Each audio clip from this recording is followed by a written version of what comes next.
sharing specialized and often unsung industries that shape the nation. Welcome to this Unclassic Road Trip Adventure Matinee to explore 7 specialized industrial sites that might have gone unnoticed until now, except for one.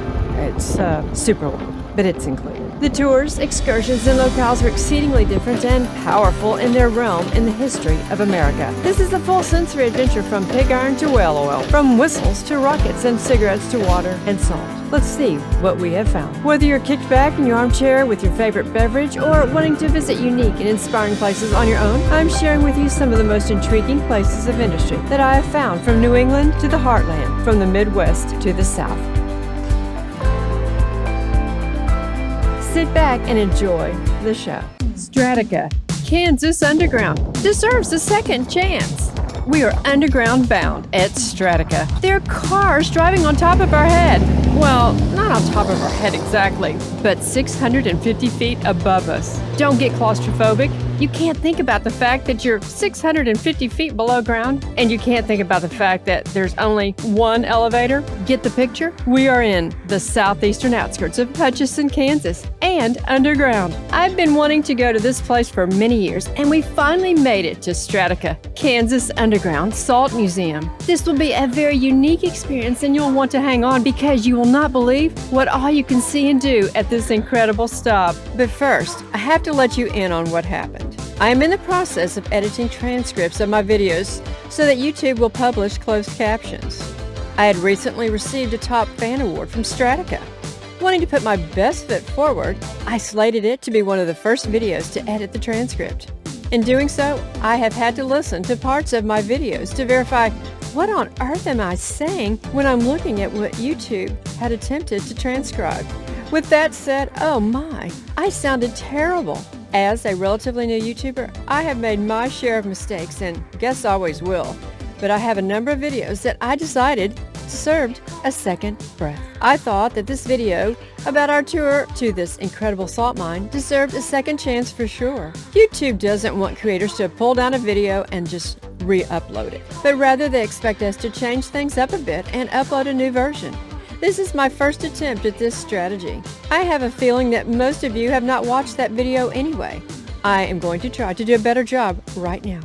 And now to Hutchison, Kansas. We will walk for blocks underground to explore this ginormous cavity. We will ride on a tram and take a dark train ride. One of the best areas that you will not want to miss is the underground storage. That sounds kind of goofy, but wait till you see what they've got stored underground. That was the most captivating part of the entire tour to me. A few housekeeping things that you should know. They're closed on Sunday and Monday, and they're open 10 to 3 Tuesday through Saturday. Tours start, I think, every 15 minutes or so, just depending on demand. We got there a little before 1 on a Tuesday. You will find out later why Tuesday is a special day at Strataca. As soon as you walk inside, you will begin to see the displays that are lined up primarily all along the wall. And of course, there's raw salt. This is one of the 8 wonders of Kansas. You can buy your tickets right here. They do have the Salt Safari Shuttle. It's a 1-hour trip, and it goes beyond the underground museum boundaries. And during that safari, you will see the raw mine as it was left 55 plus years ago. We chose the combo dark train tour and the tram tour. We found this a tremendous way to experience the underground salt mine. You will find out soon how you know if someone was on this special trip or not. Okay, it's 1:45. We have 15 minutes. This is the home of Carey Salt. Emerson Carey lived from 1923 to 1992. A few important dates. In 1959, the Carey Company leases space to the newly created underground vaults and storage. That's the part I want you to hold on for. In May of 1961, an issue of Carey Company magazine announces that visitors will no longer be allowed underground. In 1992, after changing ownership several times, the Hutchison Salt Company purchases the mine during June of 1999. Representatives of Underground Vaults and Storage, Reno County Historical Society, and Hutchison Salt Company discussed the development of a museum focused on salt, and for it to be called the Kansas Underground Salt Museum. The vaults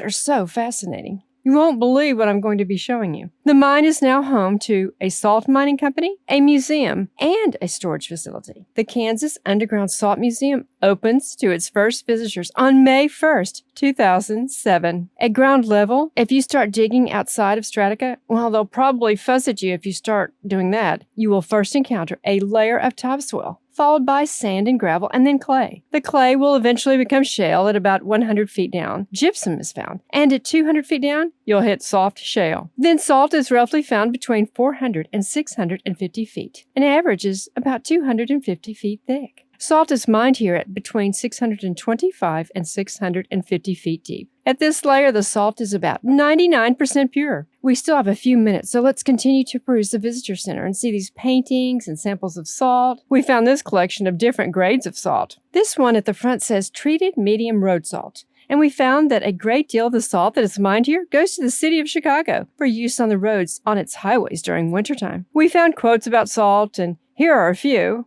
Where would we be without salt? Not too tasty most of the time. Salt is the only rock directly consumed by man. It corrodes, but preserves. No man is worth his salt, who is not ready at all times to risk his body, to risk his well-being, to risk his life in a great cause. Theodore Roosevelt, one of my favorite presidents. A man must eat a peck of salt with his friends before he knows them. Well, that's funny. That was written in the book Don Quixote by Miguel de Cervantes. The 8 Wonders of Kansas. Well, we've been to Monument Rock, Sandcastle Rock, and now the Kansas Underground Salt Museum. The Cosmosphere? Check. And check to the Eisenhower Presidential Library and Museum. And check to the Tallgrass Prairie Preserve. Looks like we've got only a couple more places to see in Kansas to complete this goal. Remember, our tour starts at 1. I think we go straight through that door. We've got 5 minutes. Here's an old picture of the Cary Salt Rock Salt Mine, located at 3300 East Cary Boulevard. This picture was taken in 1930. This map shows the underground vaults, Strataca and the Strataca Safari area, and the different mining areas throughout the decades from 1920s to today. It's 1 o'clock. Here we go, 650 feet straight down, Kansas Underground Salt Museum. We went through those doors. Our first tour guide asked us to watch this quick video. You will learn about salt, how it was mined, and what it was like to be a salt miner. This was hanging on the wall.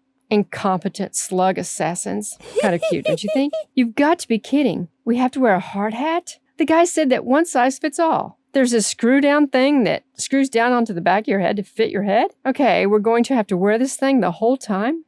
Yikes. I would love to return this hat, thank you. And I've only had it on a few seconds. That's the elevator that we're going on. The guide has got to register everything and count how many visitors that will be traveling on the elevator to plunge 650 feet below surface. And look, it's 1 o'clock. We're all on time. Okay, all aboard.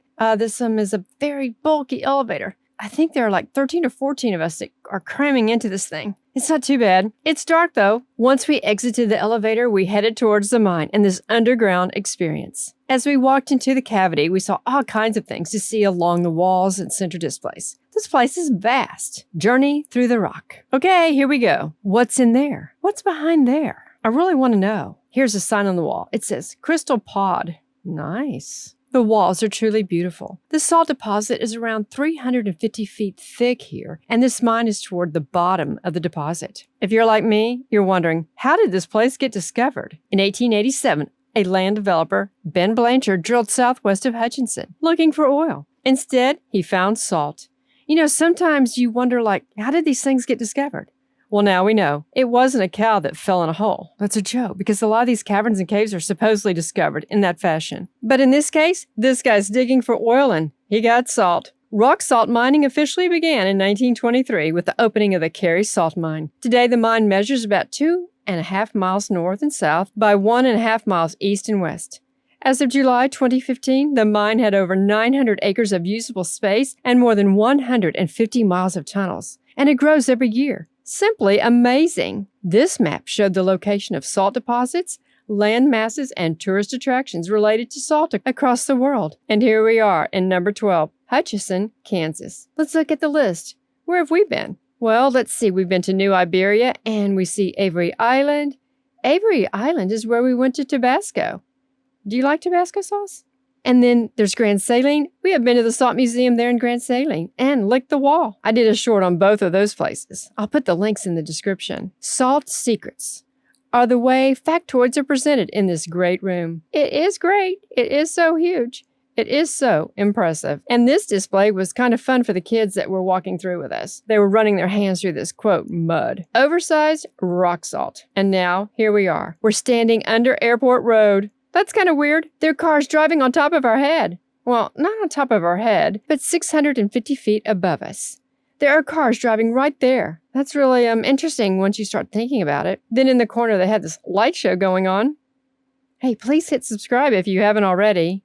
Thank you. Continuing on our tour through the Great Room. There's so much to see and to read and just to take in the beauty of the walls of this salt mine. I'm not going to take time to read all the signs. You will just have to come visit this place for yourself. It's all extremely well done. Look at this ceiling. You see those chunks taken out? And the warning tape? I think that's why we must wear these crazy hard hats. Look at this car. Early salt mines in Kansas used live mules to pull the salt cars. Shown here is the pre-1928 photo of the American Salt and Coal Mines in Lyons, which is not too far away from Hutchison. That mine was later purchased by the Carey Salt Company. Can you see the mule with its legs taped to prevent salt cuts? Mr. Carey wanted the Carey Salt Mine to be the most modern and only used electric mules. Things eventually wore out down there. We also learned that everything you saw that was down there was taken down there on that elevator that we rode. It's not that big of an elevator. So how did they get this car down here? Well, I found out they took everything apart. Once things were taken down in the elevator, they were reassembled.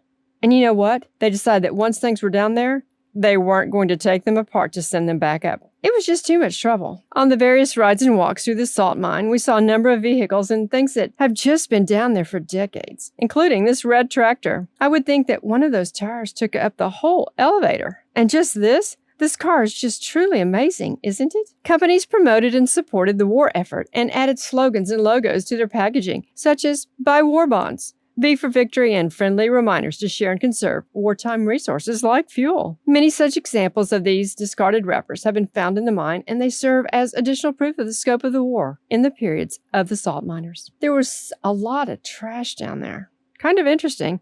And we even saw a commode. Everything that happens in the mine stays in the mine. You know that saying, right? I think it's more than literal in this case. This display showed the miners' gear, top equipment for underground work. Each morning, often before sunrise, underground mine supervisor Myron Marcotte underwent a process of transformation when he arrived at the Hutchison Salt Company. Company safety was of primary importance in the salt mines. Kind of like these helmets that we're having to wear. Remember, you'll have to wait to see and hear more about the vaults down here. I was so impressed with these photographs that showed a miner's life. This doesn't look like a very convenient place to take a seat. The items in this case embody the idea that what goes in the mine stays in the mine. Isn't that what I just said? It is more effective in terms of time and manpower for miners to leave their trash behind when they are finished mining an area and not take it with them, or carry it topside. The trash you see in the case in front of you was taken from trash piles in areas mined out in the early 1950s. We found more large equipment on this end of the underground museum. Escapeway? I'm not sure who that's for, but I think we're going to go this way and see more. This place is like endless. Maybe that's why they call it the Great Room. Oh, this is the way to the train, movie costumes, and galleries. Oh, there's got to be so much more to see here. Learn all you want to learn about this industry because believe me, they've got so much information on these placards. This has a number 1 on it. I wonder if this was the first one down here. Who knows? More salt secrets? The holes you might have noticed in the walls are left from the blasting process. Salt miners call them boot holes. Look at this LHD tire. This is a Toyo 24-ply nylon bias tire. Don't climb on it. Okay, I promise I won't. Can I take this helmet off? Look at this saw. You don't want to get in the way of this thing. I hope you're enjoying our adventure so far. We're at the Strataca, 650 feet below the surface in Hutchison, Kansas. This room has some clothing and historical photographs of the original mining days and talks about the history of the salt mining in the state. I really love looking at these old photographs. Can you imagine working in here? You really can't think about it. You can't think about the fact that you're 650 feet below ground. You can't think about the fact that there's only one elevator and you've walked a great distance away from it. I'm sure they've got this all worked out. It's fine. It's going to be okay. Continuing on, Escapeway. Quit reminding me. Hey, a photo place. Take your picture in an original 1954 car. Okay, more salt secrets? Oh, they're talking about the blast marks here, and the little arch to the right is a remnant of an incomplete blast. Okay, continue to the right to the end of the fence. Oh, wait. There's a photo op, another photo op. 2 photo ops just right here in the museum. Bend down to look through this drill hole. Have fun taking photographs through this drill hole. Well, we did. And behind that fence, I think that's going to be a train ride. I hope this is included in our ticket. I don't know. We'll see. It's 10 till 2. We've been down here 50 minutes. Wow, time's flying. This is the Salt Mine Express. Rules. Watch your step from the gate to the train. Loose rock, surface may be unstable. Board and exit the train on the left side. Yeah. This train's going to make 5 stops. Do not stand or exit the train. Keep hands and feet inside. You know the routine. Next departure. I'm not sure what this clock is saying, but I think it's going to be in 6 minutes. Maybe we're supposed to sign up for the train ride at the table. Okay, I guess this is when we find out if we're getting on. We'll just wait. Please sit in the chairs provided and wait for the conductor. Okay, so this is when I popped off that helmet, and this is when they came up to me and said, "You need to put that helmet back on, ma'am." I was like, "Oh, okay. I think we're going to have a train full. I wonder if we're going to be able to go on that dark ride." I think so. I don't know, though. I didn't even know we were going to be able to ride the train. I didn't pay attention when we bought the tickets. I should have. I think I was just way too excited. I think that's our conductor. Oh, aren't those beautiful little chairs on this train? All aboard! I think photography on this part is going to be a little difficult.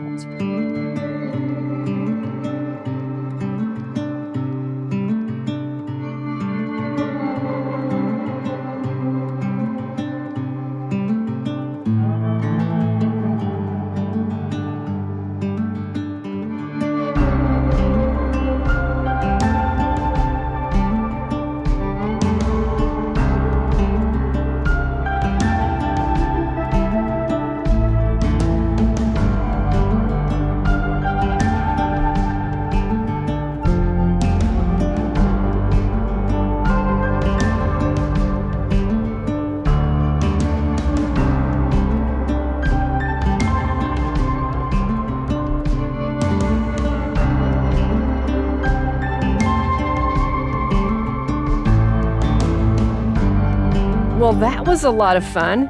Now let's head to the secured area. And this is the part that you've been waiting for. Oh, wait, maybe it's me that has been waiting for it. But after we go through the secured area and learn all about the vault, you are going to want to know what we saw on the dark train ride. So there's lots more to go. These information signs tell all about the history of this underground vault. They're housing all kinds of wonderful information to keep it safe.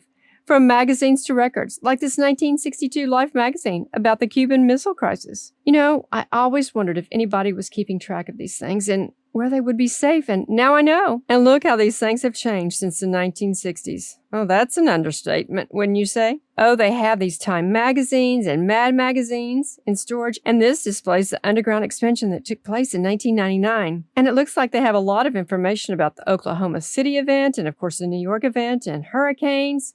This place is amazing. Motion pictures. Send it to the salt mine. This phrase is common in Hollywood's post-production circles. Years ago, film studios realized that the unique atmosphere, depth, and security of this facility provides protection that is second to none. Amazing. Legacy lost. Nearly every pre-1970 episode of The Tonight Show starring Johnny Carson has been lost to history. Standard procedure at the time was to reuse the expensive videotape recording media each night. Wow, they just ran over it. Kind of like a security tape. There is no surviving copy of the first night's broadcast. 50% of the films made before 1950 no longer exist. Less than 20% of American-made silent films survive in complete form. Humidity and heat, warehouse fires, and improper labeling and handling have caused irreparable damage. They're showing movie posters from The Wizard of Oz and Charlie and the Chocolate Factory. That's not Charlie and the Chocolate Factory I saw. This is really neat. They have 4 of the Wonka bars that were used as props. Animations, oil, and gas data. This is why this place is so important. They had this big display about the IBM computers, and some of my older viewers will recognize a lot of this stuff. The underground vaults and storage is truly amazing. There's more. Keep watching. This is the New York Herald. Our loss. The great national calamity. Death of the president. The day after President Abraham Lincoln was assassinated, this newspaper rolled off the press. Speaking of Lincoln's assassination, I want to recommend that you go watch my Day 3 of our epic walking tour of Washington, D.C. Well, for that matter, watch all 4 days. Our capital is a terrific place to visit, and I have a lot of extensive videos covering our extensive epic journey. But back to this. For decades, this newspaper was stored in an underground facility that had ideally cool and dark conditions. In the 1990s, though, UV&S acquired the paper and displayed it above ground. And despite display lights, higher humidity, and temperature fluctuations during that period, the more than 150-year-old paper is still in remarkably good condition. That is wonderful. All this information is being stored down here. Why are millions of reels, data tapes, and boxes in a Kansas salt mine?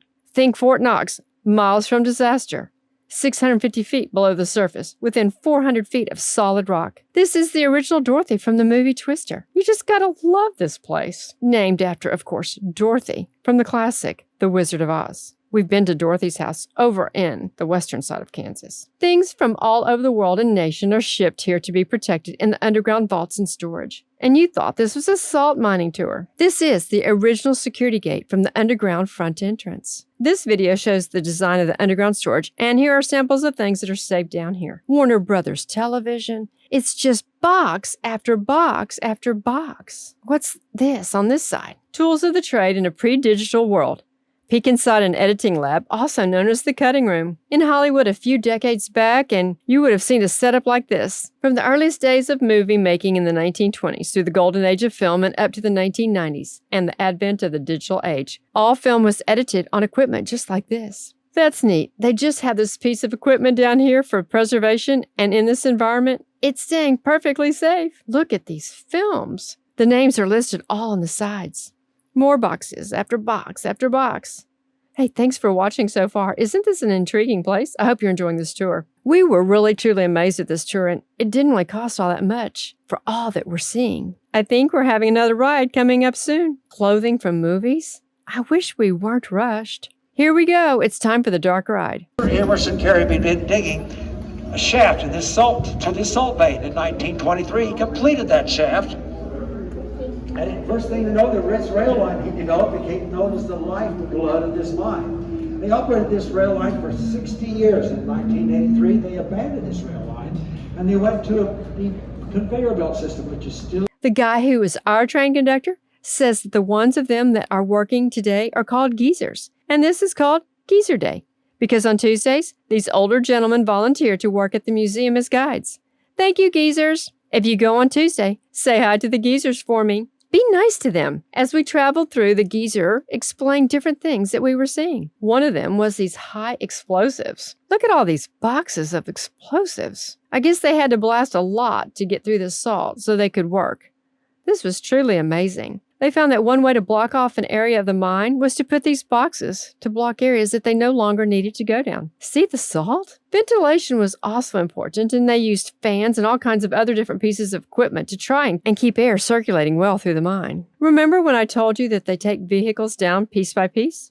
Well, this was one of those examples, and it served its purpose and was worn out, and it just stayed right there. Well, actually, it didn't stay right there. That's not true. The old geezer said that they found this and they drug it to here to put it on this dark train tour so that we could all enjoy it and see this vehicle. We were able to stop and pull off some salt, and they had these little bags available for everyone to keep a piece of salt. Actually, as many pieces as they wanted to fill their bag full. The children on the tour loved this part.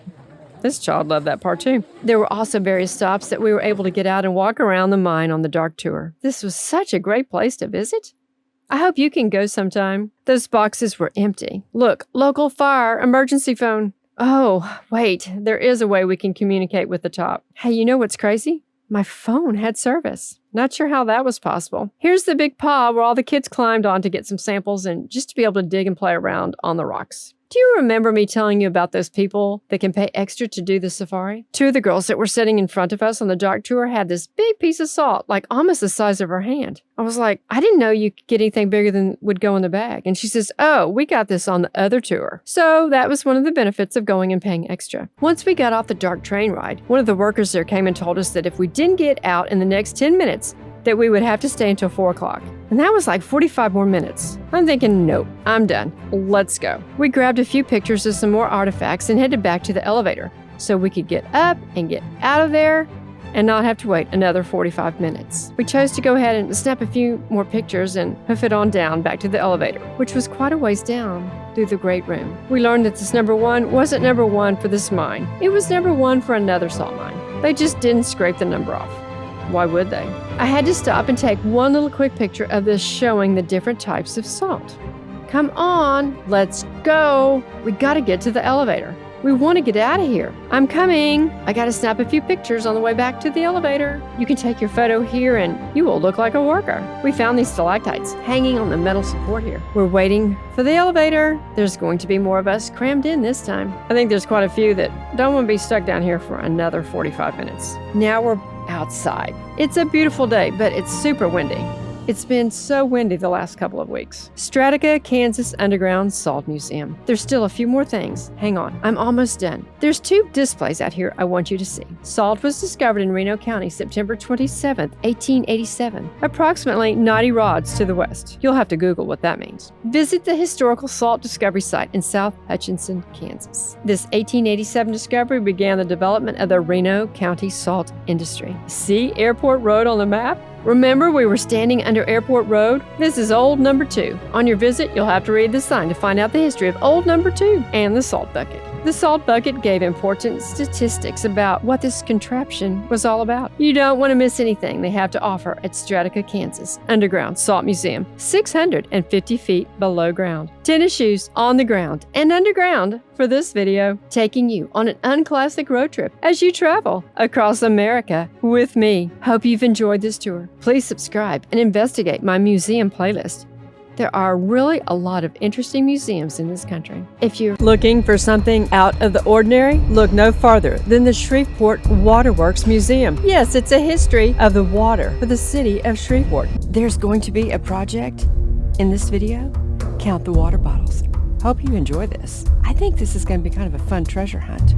Back to the video. This place is incredible. Wait till we walk around and you see all these machines functioning as they once did to supply water to the growing, thriving city of Shreveport, Louisiana. Travel across America with me. At this historic site, known as the McNeil Street Pump Station, it was built in 1887 as the city's first waterworks. It contains the original equipment in working order. This is the only example of its sort remaining in the United States of America. You've got to go there. Find your way to 142 North Common Street and enter the McNeil Street Water Purification and Pumping Station. Here's the museum entrance. The McNeil Street Station is home of Shreveport Waterworks Museum and has the very rare honor of being both a National Historic Landmark and a National Historic Civil Engineering Landmark. Opened in 1887 as the city's first water plant, it added filtration in 1890 and unusual technology at the time, and in 1911 was among the earliest facilities in the nation to use chlorine in the treatment process. The plant's classic steam pumps were not finally retired until 1980. Today, the entire physical plant, pumps, filters, and other machinery remains in place after more than 100 years of service and is a rare example of intact steam waterworks. You can take a self-guided tour or one of the friendly staff will take you around, whichever you prefer. And there is a cell phone tour. The first area that you will enter is the machine shop, which played an important role in maintaining the equipment as it aged and the availability of manufacturer's support faded. As you see it today, this machine shop is frozen in time to 1911. As you pass through the machine shop, you will go into another area where you will meet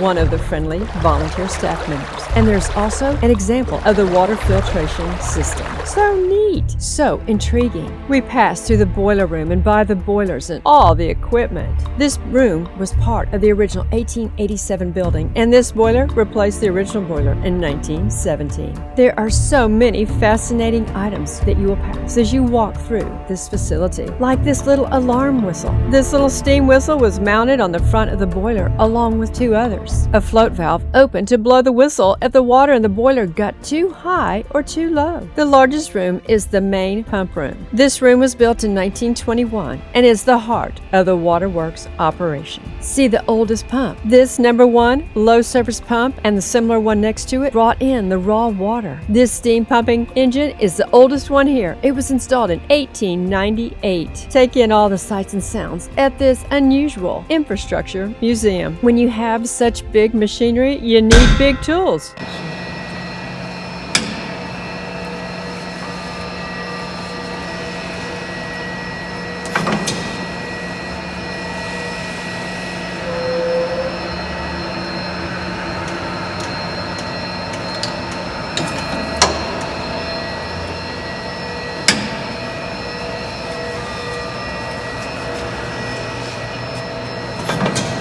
pass on into the next room to see more equipment and gear from the operations and from the office, like this adding machine, a rotary phone. We then passed into the old high service pump room. High service pumps were used to send the clean water out to the city. Next is the filter room. This room houses the indoor filter tanks. The first ones were installed in 1890 and the last ones in 1924. Fewer than 10% of the nation's waterworks were filtered water by 1890. And the process? It was begun here. Filtering of the water was done after it had first passed through the settling basins. Filters used layers of gravel, sand, and carbon, much as is still done today. Step outside and see the settling basins. These large open tanks called settling basins are the first stop for raw water. The basins were part of the first 1887 plant, but were originally brick laid over clay. They were remodeled in 1926. One of my favorite stops was inside the laboratory of the elevated tank. This is stop 8. The octagonal building was constructed in 1911 to house a water quality laboratory and chlorination equipment. The lab sits on top of an underground water tank called a clear well. This tank stored the purified water that came from the filters that was then disinfected with chlorine. The elevated tank above the lab building held the water used to periodically clean the filters in a backwashing process. This room was really intriguing. Look at all this old equipment. In 1901, an underground tank called a clear well was added to store the clean water before it was pumped out to the city. The tank had an open top with a roof over it. The clear well is still there, but in 1911, the roof was replaced with a concrete cap that became the floor of the new laboratory building. That's where we just were. As we walked around outside, we saw this old sign on the top of the building, Waterworks, City of Shreveport. I highly recommend you pull off I-20 when traveling through Shreveport and Bossier City. Take an hour or two and visit this historic site. And tell me in the comments below how many you found in this video. Be sure to operate the steam whistle before you leave. Flip-flops on the ground. Unclassic road trip exploring Sloss furnaces, abandoned pig iron furnaces.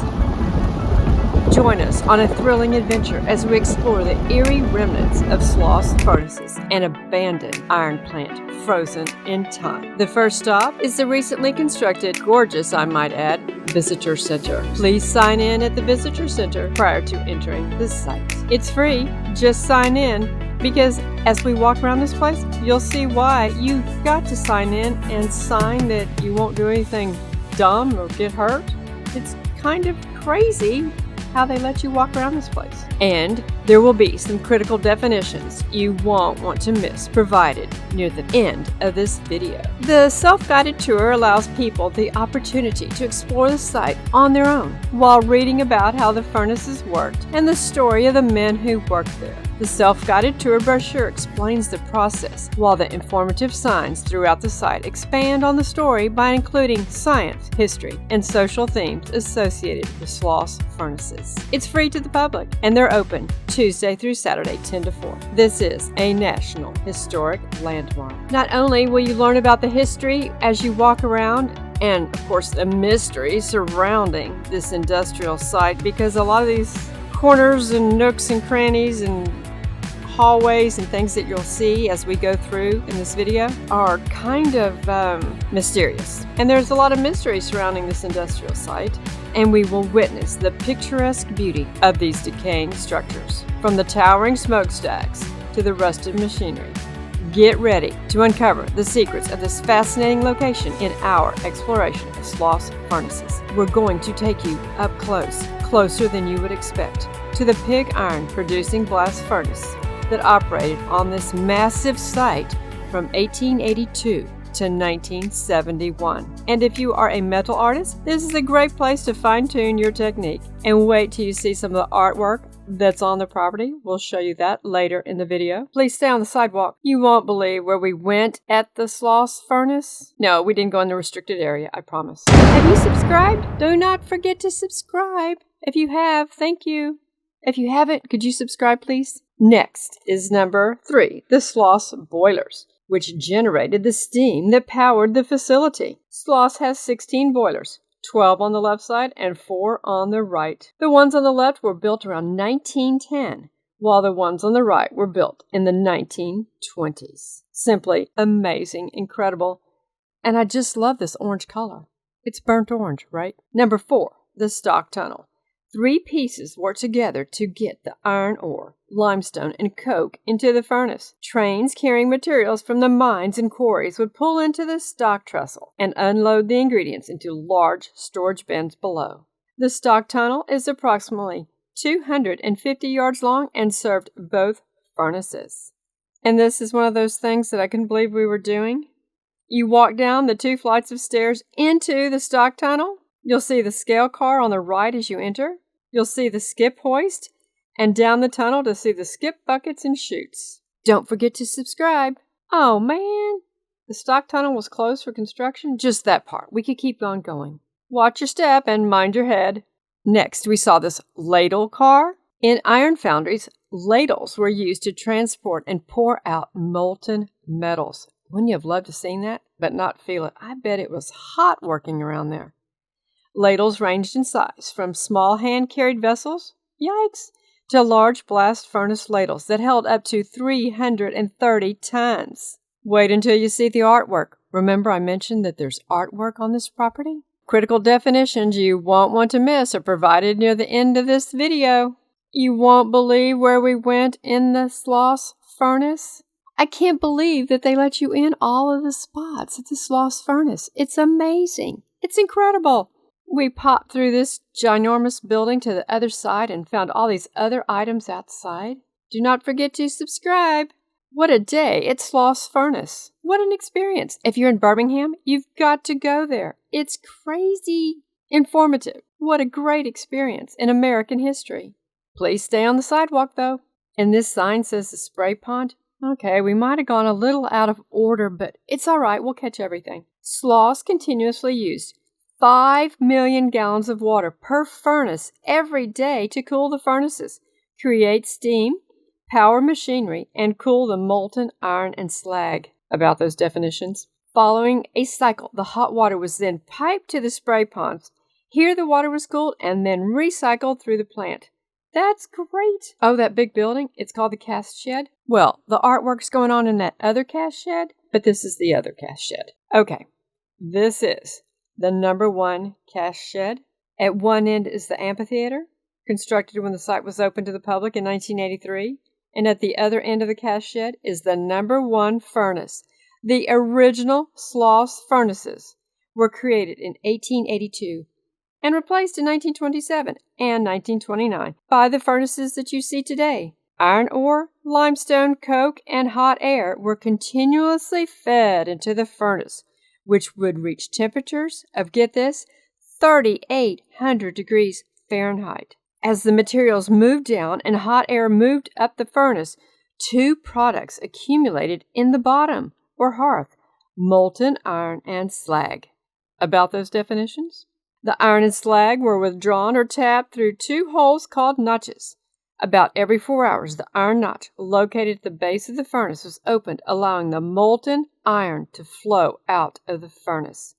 Can you imagine seeing that? Until 1931, Sloss furnaces used the floor casting method of making pig iron bars. About those definitions, we'll learn what a pig iron bar is. Men would dig the molds for the pig iron bars into the floor. And what about slag? Well, you'll just have to wait to the definitions. And we've talked about slag, right? Haven't we? Right next to the furnace, in the number 1 cast shed, is an elevated walkway. Under the elevated walkway is the ladle car that we saw earlier. It's the large steel kettle lined with heat-resistant fire brick. It transferred molten iron from the furnaces to the pig casters.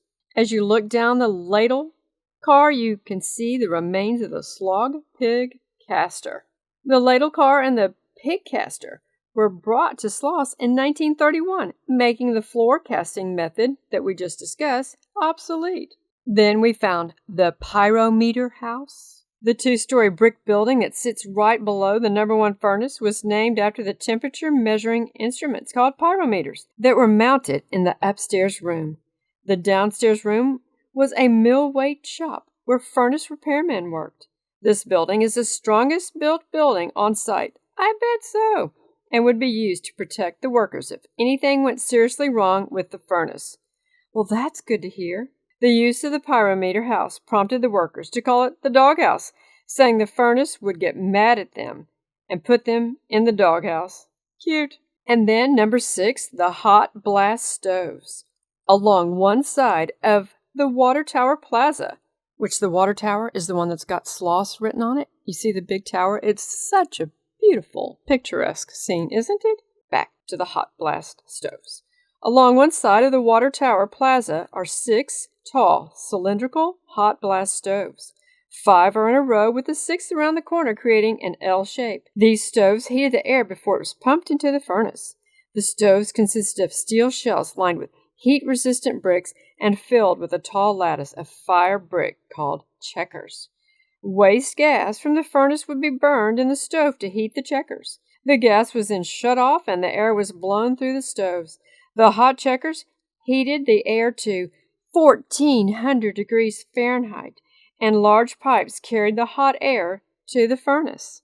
Quite an operation, wouldn't you say? Did I mention that this is a National Historic Landmark?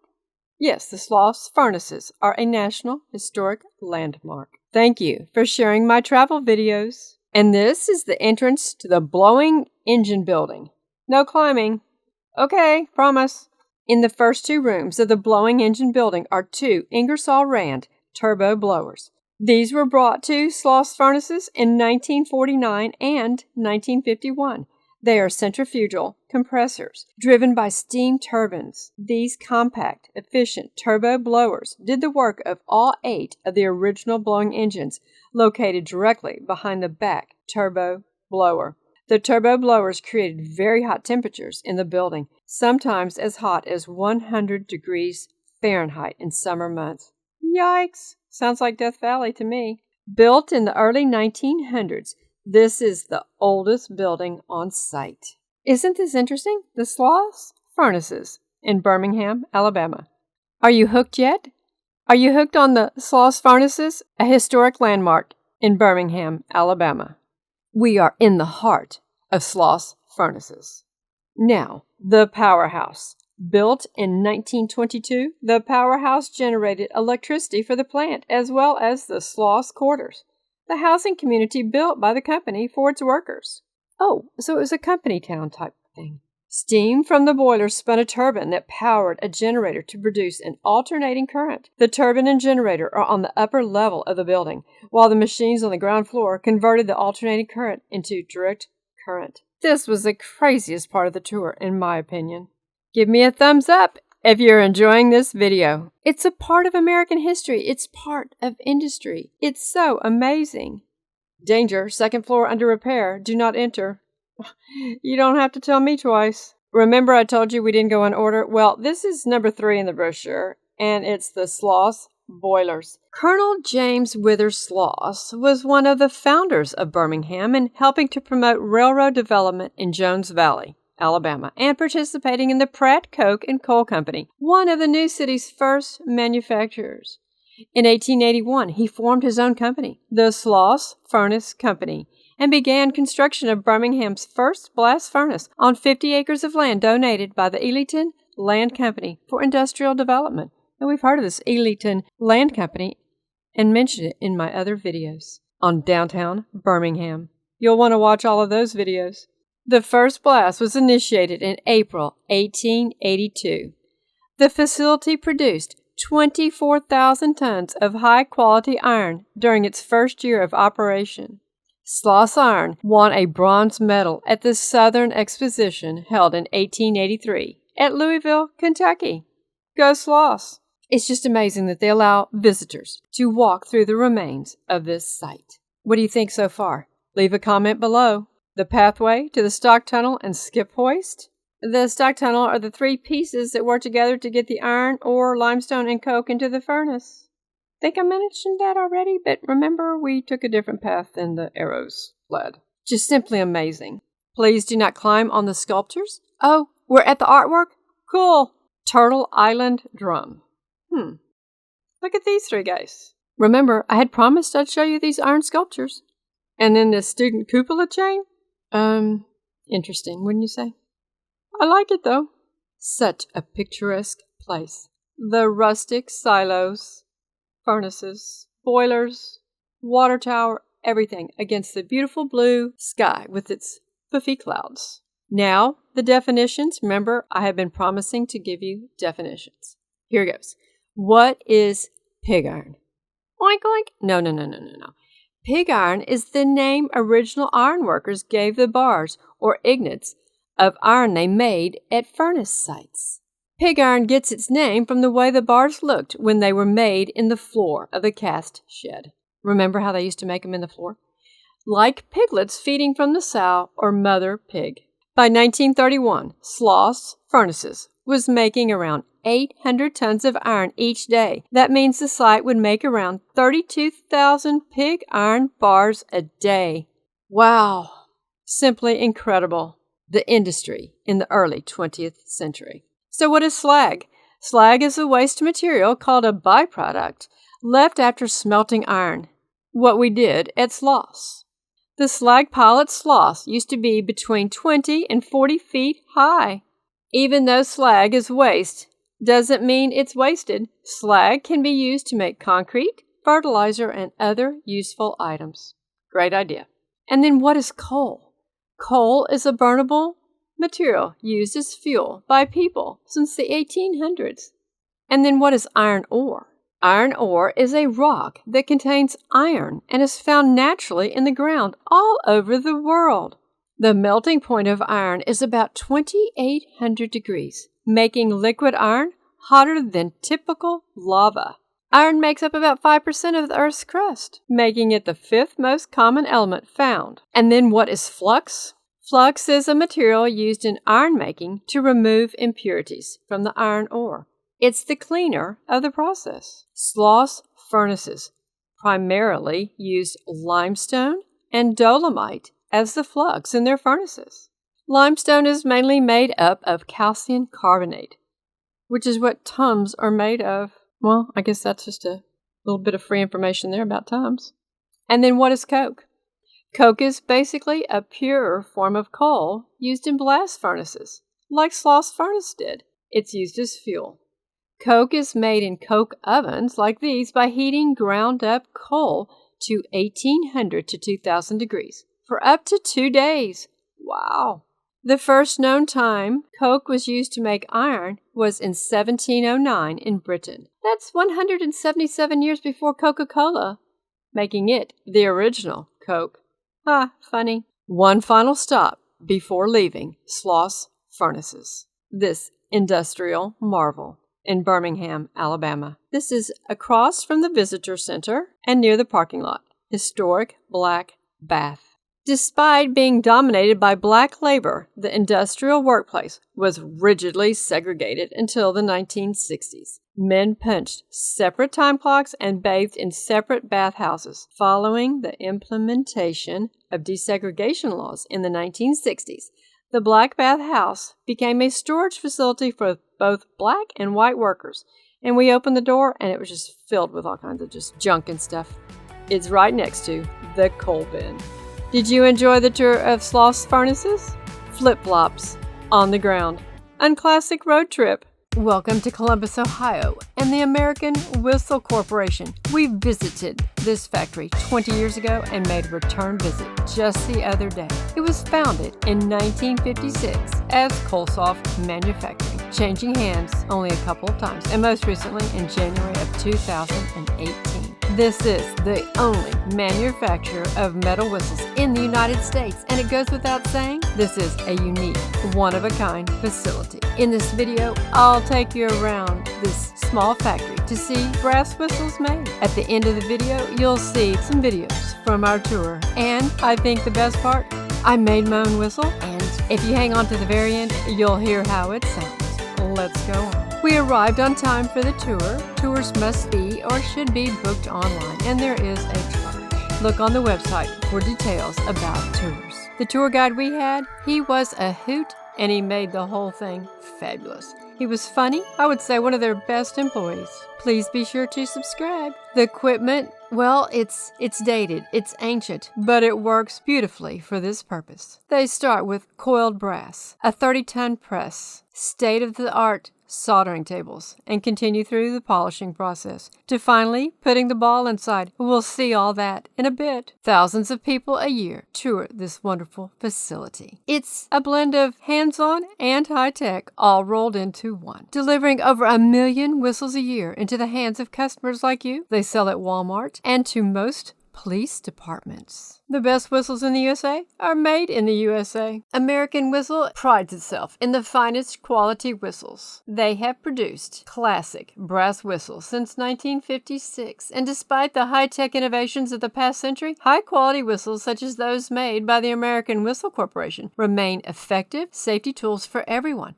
both young and old. I guess that would be great to attach to your backpack. I think that's what we're going to do with one of ours, is attach it to our backpack so you can blow it if you come across a bear. That would be a great thing to have handy, isn't it? Their most common whistle is nickel-plated, but they also have brass, bronze, and even 24-karat gold whistles. They carry a full line of whistle accessories and lanyards. They are also the only manufacturer of rubber safety tips in the United States. Protects the teeth, lips from impact and extreme temperatures. You don't want your wet lips sticking to your whistle in the cold, do you? What was that old saying? Wet your whistle? Well, sorry. Now, let's watch a little bit of the process that we saw along our fabulous tour.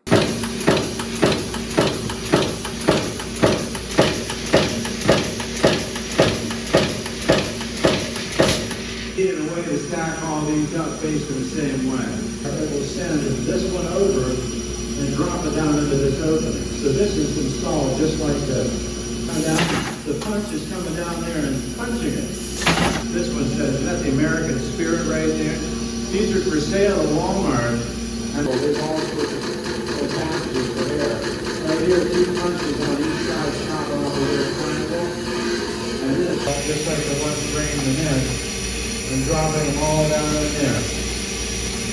Adjustments for the vibratory over there. Now they are. They're so hard to touch. I think I put that on there when I made this video a few years ago, because I actually during the tour picked one of them. Take them up off of there. Right here, in this case, falls in this tube, and at the very bottom of it, there's one resting, it's staged right there. This cylinder will pop that forward, and this cylinder is timed to where it'll shoot. I did it. There you go. Hey! Alright, here they come. So that's how booster pack. And now the final stop. Everyone gets to make 1 or 2 whistles. There is a small charge. You ready? Yeah, made in the USA goes down. That's correct. And I put the ball in there. Yep. Yeah, okay, so then your buttons are on both sides, there and there. You just kind of grab, you'll feel them there. Just hold them down. Did it. You are now you're a sonic welder. You didn't even have to pull the glasses down or anything, you know? How does it feel? How do you feel being a sonic welder? Intrigued. Of course, it's purple and green. Wow. That's loud. This is a tale of then and now. Once a lonesome highway in the Rio Grande Valley of Texas. We traveled to Boca Chica Beach. There wasn't anyone there to go see SpaceX because SpaceX was not there. This is one of the coolest places to go in South Texas. This is where the Rio Grande River flows into the Gulf of Mexico. And just across there is Mexico. And people over in Mexico having a picnic on the beach, just like those of us on this side. But today we're going to be talking about SpaceX, then and now. This is what SpaceX looks like. It is a thriving, growing place known as Starbase. This sign reads, "Welcome to Starbase. You will never find a more excellent hive of space flight activity. Information for your intergalactic voyage. Do not stray from public roads. Trespassers run the risk of meeting the mysterious chupacabra, which is known to roam these parts and eat its victims. Also, trespassing is a violation of Texas Penal Code. No droids or drones are allowed. Like all respectable spaceports, Starbase does not serve droids. Drones are also strictly prohibited by FAA temporary flight restriction. Starbase does not offer tours to the general public. Your best bet is to come work for us, and then you can be here all the time. There is no gift shop at Starbase. There are food trucks, but those are for the employees. And speaking of employees, we had a friend who used to work there, and he was going to be able to give us a tour, but since 2020, the tours were stopped. And it looks like they have continued that policy. Our friend has now gone to go work at Blue Origin. We will just have to go meet him out there and see what they've got going out in West Texas. You can see rockets and tons of construction and these beautiful new buildings that are going up. And of course, this is the gateway to Mars. And here's the Star Hopper. And the Star Hopper is now behind a fence. And a lot of this stuff is behind fencing. And this is where the property of SpaceX ends and the entrance to Boca Chica Beach begins. All of this is on the Rio Grande Valley Civil War Trail. How many of you knew that the Civil War had a battle in this part of Texas? Have you watched the public phone video? Do you see this public phone? It's right there between Starbase and the beach. I want you to pay close attention to this house and this rocket behind it. And these are just scenes from the roadway.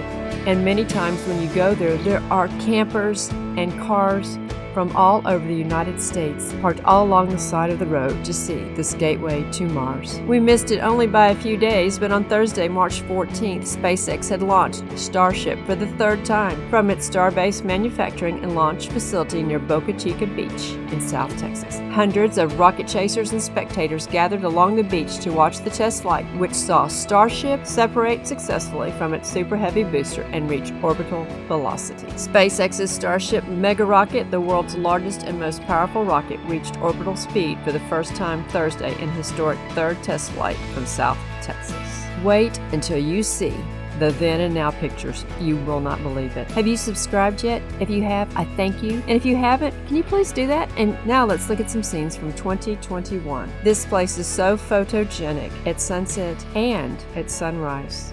We have seen it at both times. But you can see how things look different here. You see the Star Hopper? You see the rocket? It all looks different.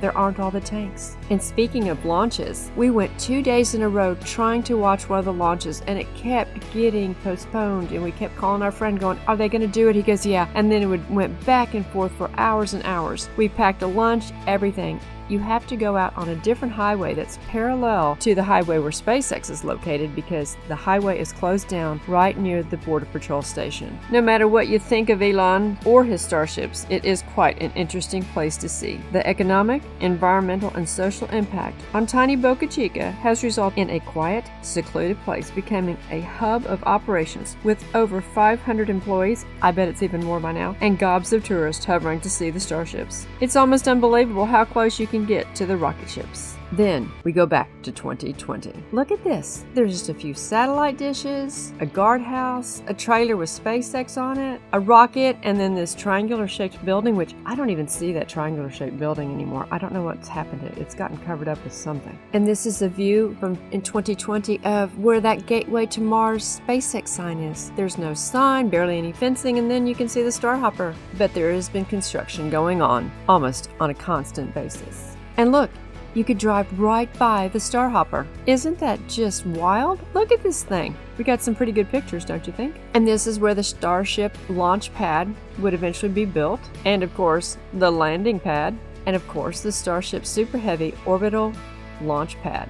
This was all just a dream at this point. And now, there they are, as we've seen in previous pictures. Just look down the highway. Look how different it looks. This is the Stargate building, which I tried to get a picture of the Stargate building, and right in front where all this grass is, it's now all parking, and it was solid employee parking. And the lady at the gate, she was kind of fussing at me because we were parked in a no parking zone, and she chased us off. So I wasn't able to get a picture of that building, but it's almost surrounded by other things now. And here is security. Do you remember me showing you that house? Well, look how well you can see it in this picture. This security guard, he's the same one that we had talked to back in 2017. I wonder if he still works there. Now, speaking of 2017, this was all that we found out there. Were these satellite dishes and some crates, lots of crates, and this very serious fence to keep people out. And just some signs that said SpaceX. See that car? That was the same security guard. SpaceX launch site. It actually came to fruition. Private property, no trespassing.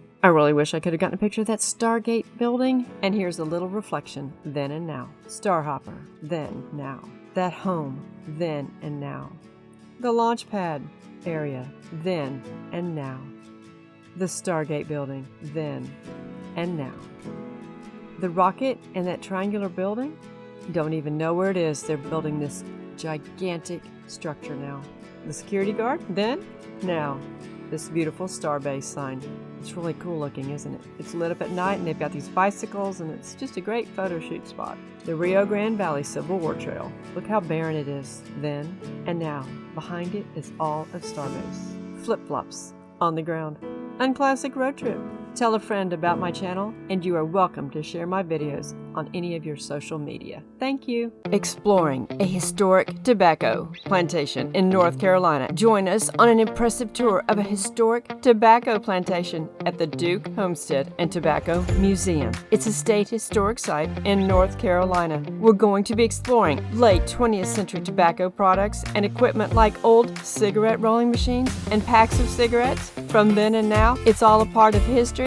And it's so wild to see some of the exhibits at this very, very interesting museum. We're going to be learning about the history of tobacco production through this preserved 19th century farmstead through the interactive and nostalgic exhibits here at the Duke Homestead and Tobacco Museum on the north side of Durham, North Carolina. It is on the North Carolina Civil War trails. You will start at the Visitor Center and Museum. The Duke Homestead, Prosperity from the War. Let's look into the lives of Washington Duke. You will want to be sure to stick around to go out to the tobacco farm and historic structures. This is a registered National Historic Landmark, the Duke Homestead and Tobacco Factory. Tobacco heritage is part of North Carolina. I asked the gentleman at the desk at the visitor center where we could go see tobacco fields, and he goes, they are all over the entire region. Just drive down a country road and you'll certainly find tobacco fields. I never thought about tobacco seeds. One of the first displays that you come into contact with is the one about tobacco seeds. The sign reads, the tobacco seeds are very small, with about 300,000 in each ounce. Wow, that's tiny. Harvesting these tiny seeds is made difficult by threats from birds and insects, as well as cross-pollination.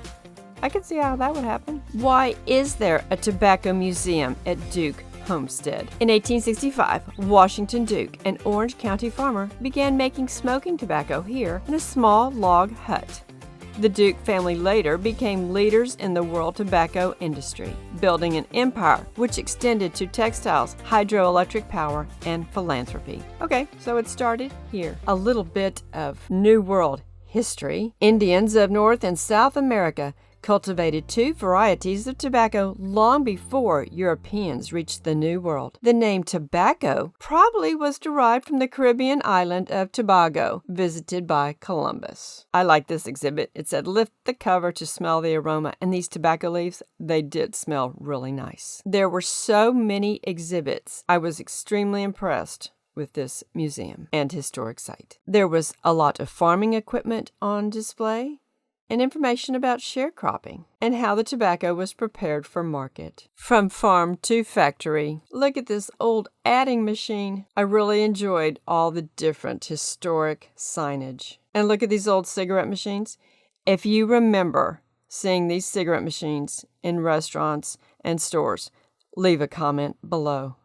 I certainly do. And please be sure to subscribe. Don't forget, we're going out to the plantation soon. This replica of a Liberty Bell made from tobacco is a duplicate of the one presented to the Smithsonian Institution by R.J. Reynolds Tobacco Company. The bell is a symbol of North Carolina's most important agricultural commodity and tobacco's contribution to the country. It contains enough tobacco to manufacture 150,000 cigarettes and weighs over 300 pounds. Over 200 hours of work by the art department of R.J. Reynolds Industries, Inc. was required to finish the bell. Kind of cool, isn't it? I thought this was really a unique display. And look at these cigarette machines. 15 cents. Next to the candy machines. Do you remember getting candy out of these machines? You pop in, what is it, a penny or a nickel? I don't even remember. And then the auction. They had a whole display on how tobacco was auctioned off. So very interesting. And they also had this information about the last generation, our vanishing Southern heritage. Tobacco farming has been a part of North Carolina's heritage since colonial days, with families passing this lifestyle down for generations. Family farms tended to be small, 5 or 10 acres of rolling clay fields, and most of the work was done by hand. An acre of tobacco can generate 20 times more profit than wheat and 60 times more profit than corn. If not for tobacco, many of these farmers would leave farming completely because the amount of land they have would not produce a livable profit. A recent survey of tobacco farmers in North Carolina found that 2/3 of those who had children would not advise the next generation to raise tobacco. We came across this display on tobacco products. Snuff. Any of you know what snuff is? Any of you ever dip snuff? Have you heard of older ladies dipping snuff and other tobacco products, like smoking tobacco? Did your grandpa roll cigarettes? My grandpa rolled his own cigarettes. And then different old brands of cigarettes. The next section was on the manufacturing, the machine that changed everything. And here we found this picture of Washington Duke's first tobacco factory. A very intriguing old photograph. Tobacco factories changed from small operations using mostly manual labor in the 19th century to large-scale machine-based operations in the 20th century. Mechanization changed not only the experience of workers in factories, but also the impact of tobacco on consumers. Before the advent of automation, tobacco was processed by hand, and cigarettes were a small portion of the tobacco produced. The introduction of the bond sack machine in 1880 changed everything. The new machine could roll 200 cigarettes a minute, 50 times the number a hand roller could produce at a fraction of the cost for factory owners. Incredible. This mechanization, along with increased advertising and social changes, led to the explosion of cigarette smoking in the 20th century. As you look at this machinery, think about all the ways it created the world we know today. Joseph Ring Bryant used this circa 1870 press to make chewing tobacco in his farm factory in Yadkin County. He used honey, licorice, and prune juice to flavor his Piedmont No. 11, a very popular chew in northwestern North Carolina. One man operated the press by turning the large wheel at the top of the machine, which applied pressure to the molds. Trays containing the various flavorings were placed between layers of tobacco. This machine can make up to 48 plugs at one time. I never knew they stuck flavoring in it. There's so much to learn about American history. I enjoyed these two displays on working in the tobacco factories. Press tobacco. When I first came to work here at the factory 2 years ago, I started out filling hoppers with cut tobacco. Now I'm working at this here cutter. It's hot and dirty and noisy work, but it's a heap better than priming tobacco or picking cotton on sheds. It's an important job though.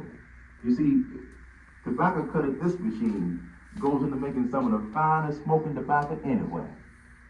It works 8-hour shifts with a break in the morning and one in the afternoon. Push the button and learn about Rose Wright Packer. Tobacco's Industrial Revolution, from hand pressing to the machine age. I've been working for the company off and on for nearly 10 years since I started in the summer of 1928.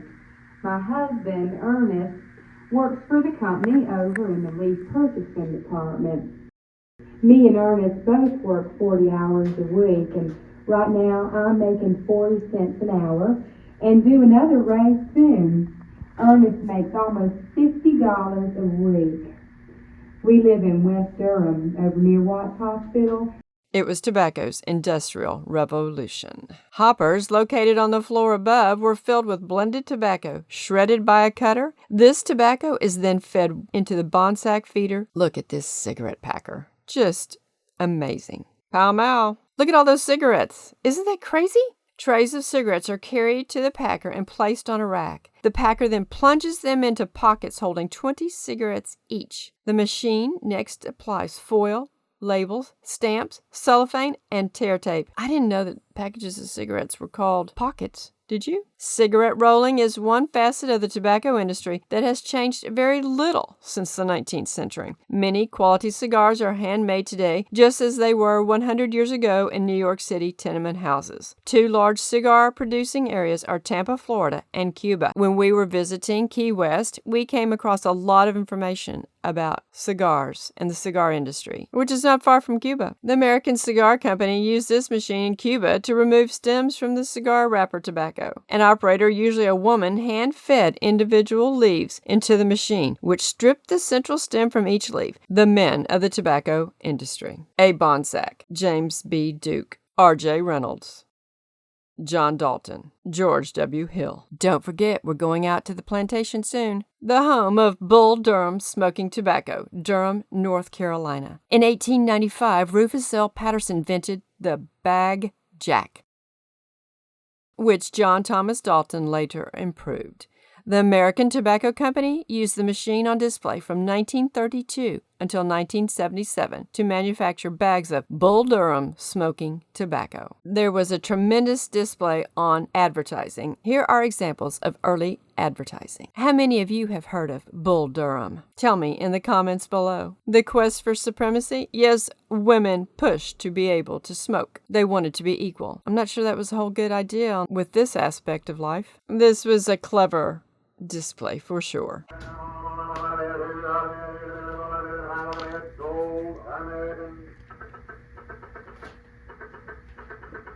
LSMFT, LSMFT, LSMFT. Of course, right you are. Lucky Strike means fine tobacco. So round, so firm, so fully packed, so free and easy on the go.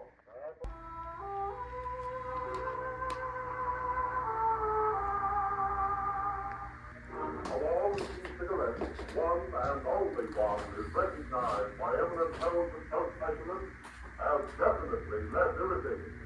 That one cigarette is better. How many of you recognize some of these signs? And of course, magazines had many cigarette ads, but by the 70s, it was stopped. How about that old joke about Prince Albert being in a can? I have one of these old Prince Albert cans. I got it in the ghost town of St. Elmo in Colorado. Kind of nostalgic. This display exhibits a typical home in the 60s in America. How many of you grew up in a home just like this, or remember going to your grandparents' home that looked just like this?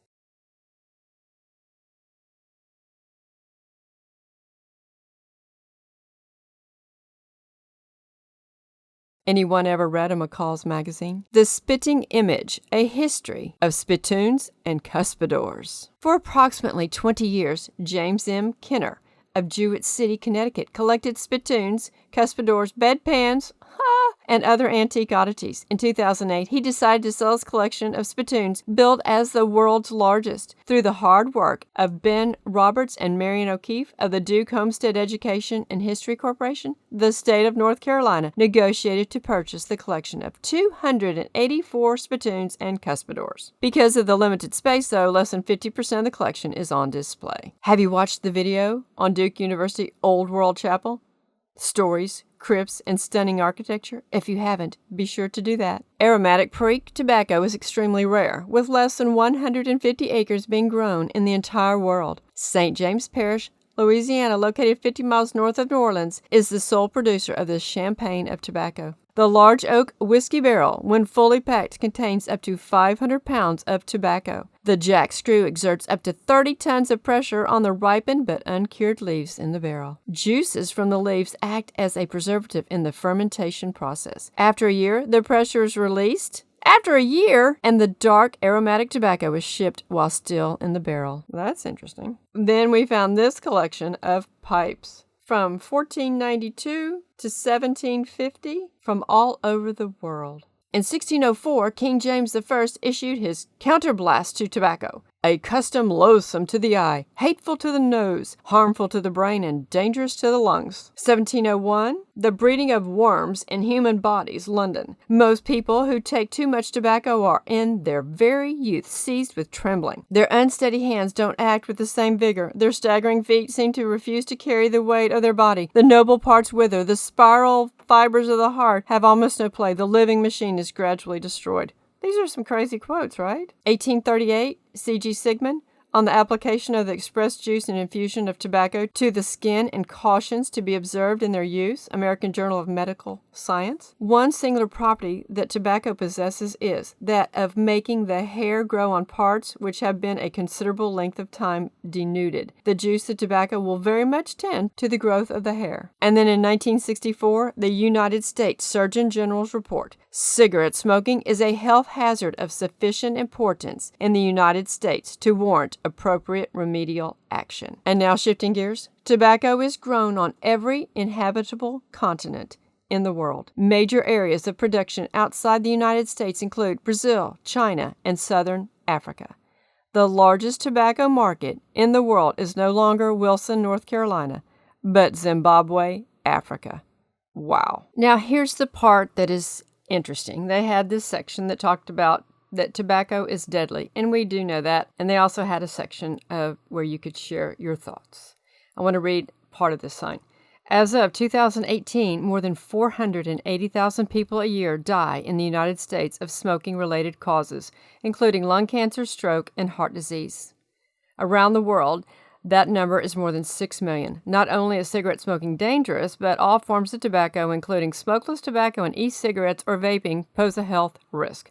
I'm just reading the sign. The complicated legacy of tobacco. Tobacco has had a profound impact on North Carolina, the United States, and the world. We see its evidence on the landscape, in industry, and in popular culture. And that's why I have done this video, because this is a part of American history. Please be sure to subscribe.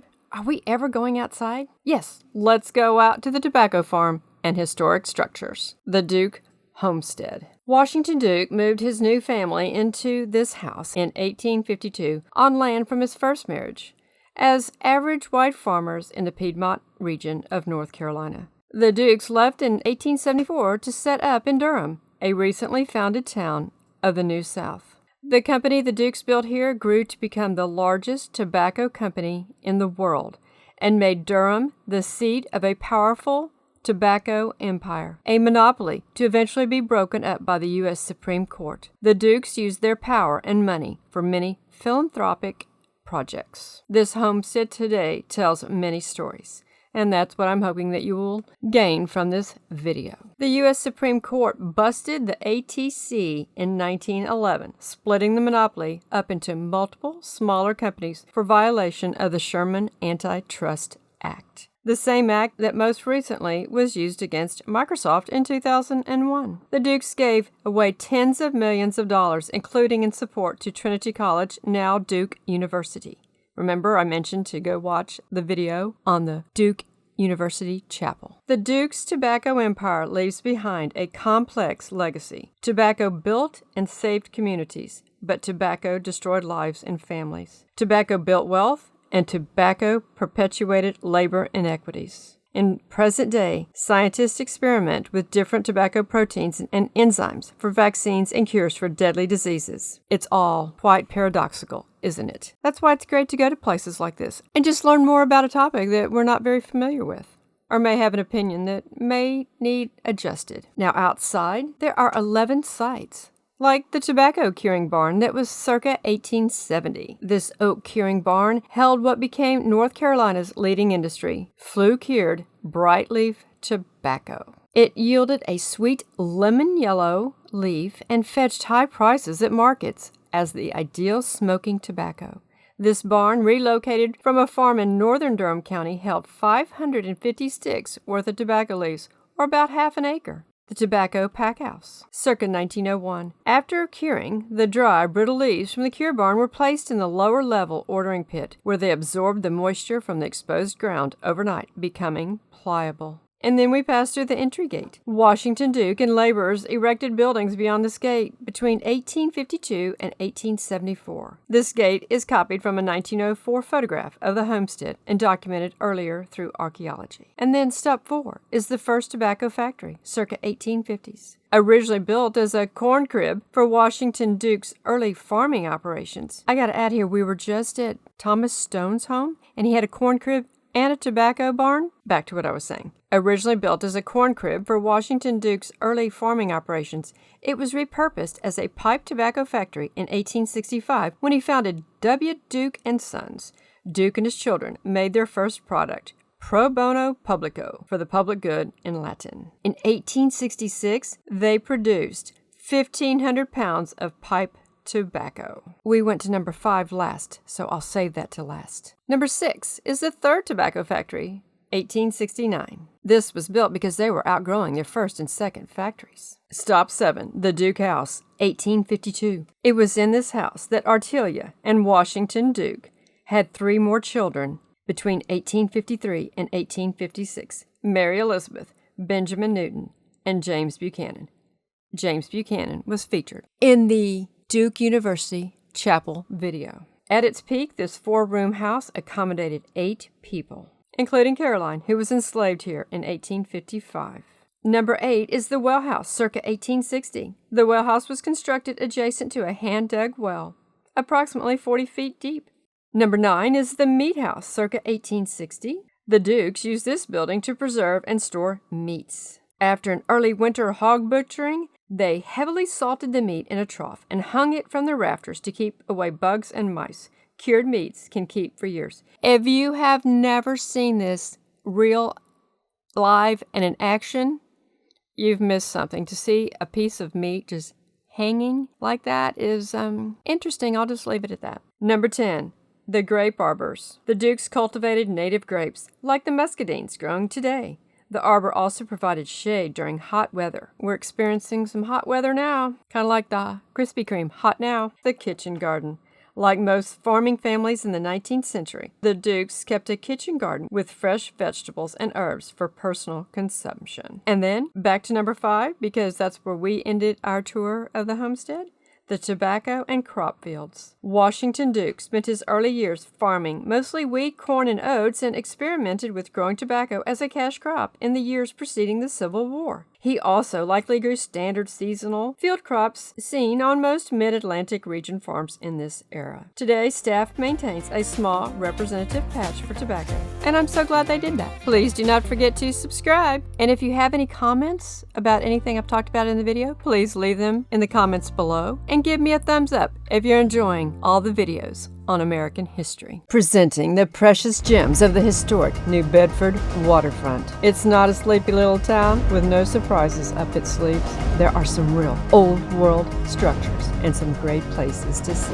Join me on a journey to saving New Bedford's waterfront heritage. In this video, we will explore the rich history and cultural significance of New Bedford's waterfront and the efforts being made to preserve it for future generations. Always important. From the historic wharves to the iconic fishing industry, there are so many stories and landmarks that make this waterfront so unique. Whether you're a local, New Englander, or just interested in maritime history, this video is a must-watch for anyone passionate about preserving our cultural treasures. From its early days as a major whaling hub to its current revitalization efforts, we have to remember New Bedford was one of the busiest whaling ports in all of the world. So much of the waterfront was and has been at risk for being forgotten or overlooked. And I want to show you some specific, amazing structures that have survived and some great locations where major historical events occur. New Bedford has a plethora of old world architectural gems waiting to be discovered. Let's start.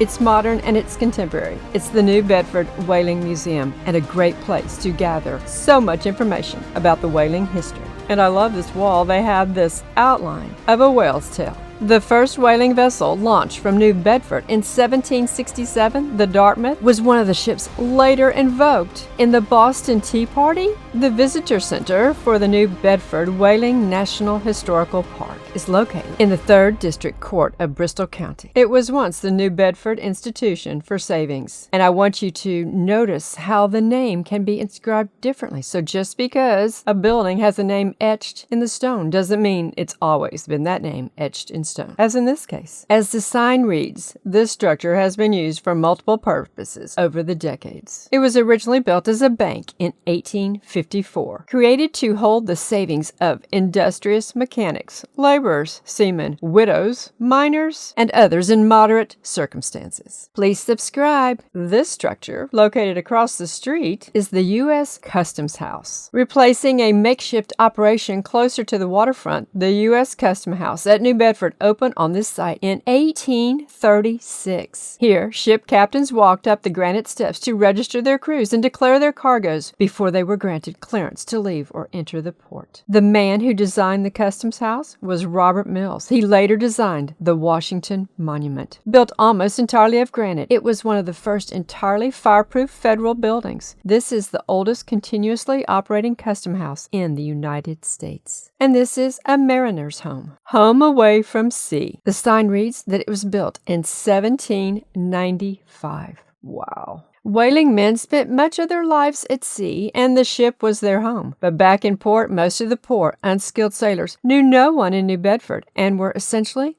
homeless until the next voyage. In 1850, Sarah Roch Arnold, daughter of whaling merchants William Roch Jr., donated her father's house to shelter and feed needy seamen. After the whaling industry declined, retired whalemen, merchant seamen, and fishermen lived there. And as I mentioned earlier, I've already done a video on the Seaman's Bethel. You'll want to watch that video. The link is in the description below. It's all about Herman Melville and, the epic novel Moby Dick. And this is the Sundial Building, 1820, restored through the generous efforts of Waterfront Historic Area League, the New England Steamship Foundation, the Sundial Building, 1820. Operating as a state fruit company by the Carolacas family, the Sundial Building was badly damaged in the devastating natural gas explosion on January 18, 1977. That wasn't all that long ago. Whale saved the federal-style structure from demolition and restored it to its mid-19th century appearance, building the future on the best of the past. And Whale is the Waterfront Historical Area League. Great name that they picked, isn't it? And this is the Caleb Spooner House, 1806, threatened by demolition because it was in the path of Route 18 extension. This federal-style home was moved by Whale to this once vacant lot in 1974 and sold to owners who restored it. That was awesome. The New Bedford Preservation Society. And here's the glorious, busy waterfront. This was an exciting sign. And remember, I was talking about this ship a little earlier? Near this spot, in 1767, the first ship built in New Bedford was launched, the Dartmouth. Frances Roch, owner. She was one of the vessels boarded by the Boston Tea Party in 1773. This plaque was placed by the New Bedford chapter in 1924. So they've been trying to restore and maintain this history 100 years. I'm so glad. Have you subscribed yet? If not, could you please subscribe? We found this door behind this gate. New Bedford Ship Supply. Ring for service. We don't need anything, thank you. It was said that New Bedford lit the world. Candles were a major product of the early whaling industry. The pink stucco Rodman Candleworks building, built around 1810, is one of two surviving Candleworks buildings in New Bedford. The process of making spermaceti candles was a closely guarded secret. When Samuel Rodman learned it from Jacob Rodriguez Rivera of Newport, Rhode Island. Spermaceti is found in the head of a sperm whale and is an oily, whitish, waxy substance. Spermaceti candle making was a multi-season task that involved repeated pressing, congealing, and heating. Spermaceti candles from New Bedford provided a bright, white light, clean burning, hard, and burned longer compared to tallow candles. Before petroleum was discovered, a spermaceti candle was the best on the market and represented a changing culture. These candles were sold all over the world, making New Bedford the city that lit the world. Rodman Candleworks, circa 1810. The former spermaceti candle factory was damaged by fire in the late 1960s, abandoned and scheduled for demolition. The building was rescued by Whale and the Architectural Conservation Trust and reopened in 1979. Building the future on the best of the past. This sign reads, Seeing Double, Water Street was the Wall Street of New Bedford. Practically all the banks, insurance offices, brokers' offices, lawyers' offices, and telegraph offices were concentrated within these limits. Look at the 8-pillar structure across from you on Water Street and compare with the photograph here. Built in 1831, the building was designed by architect Russell Warren. For 61 years, the building housed 2 banks, Merchants Bank on the right and Mechanics Bank on the left. The prosperous whaling elite walked their money through the right door, while humble shopkeepers and skilled tradespeople brought their money through the left. Wow. And this is the focus of this video, saving the past. If you bulldoze your heritage, you become just anywhere. Sarah Delano, president of Whale. The Waterfront Historic Area League. was established in 1962 to preserve New Bedford's historic structures. With support from city government, Whale saved and restored much of the area that makes up the National Historical Park. Whale continues to be a vital preservation force of the city. These were the buildings that had provided the support system for the whaling industry. They deserved better than to crumble away or fall to the wrecker. George Perkins, president of Whale. Yes, sir, absolutely. I totally agree. I hope that you will share this adventure matinee with a friend. Flip-flops and ugly shoes on the ground on an Unclassic road trip.